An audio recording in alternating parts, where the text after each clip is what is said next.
दफा जब मम्मा बोला मेरे को क्योंकि मेरी बच्ची ठंडी हो गई। হ্যালো বন্ধুরা, যে বয়সে একটি শিশুর মুখে ফোটে আদো আদো কথা, যে বয়সে একটা অবোধ শিশু হাঁটি হাঁটি পা পা করে পৃথিবীর সৌন্দর্য দেখে, ঠিক সে বয়সে জীবনের মাত্র 18টি মাস পূর্ণ হতেই তার উপর নেমে এলো এক ভয়ঙ্কর ও পৈশাচিক অভিশাপ। ঘটনাটি পাকিস্তানের করাচির কাইয়ুমাবাদ এলাকার পরিবারের সাথেই বসবাস করত একটি 18 মাসের দুধের শিশু।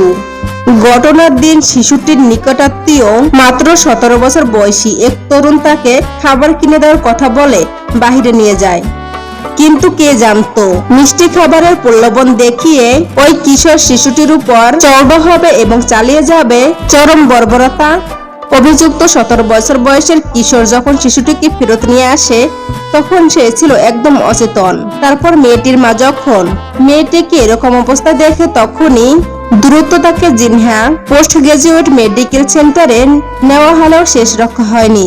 চিকিৎসকরা তাকে মৃত্যু ঘোষণা করেন এবং ডাক্তারি পরীক্ষায় উঠে আসে এক বিভৎস সত্য, শিশুটিকে কেবল পাশবিকভাবে দর্শনই করা হয়নি, নির্মমভাবে হত্যা করা হয়েছে। আর এই ঘটনাটির পর গোটা পাকিস্তানে ছড়িয়ে পড়ে তীব্র ক্ষোভ ও হতাশা।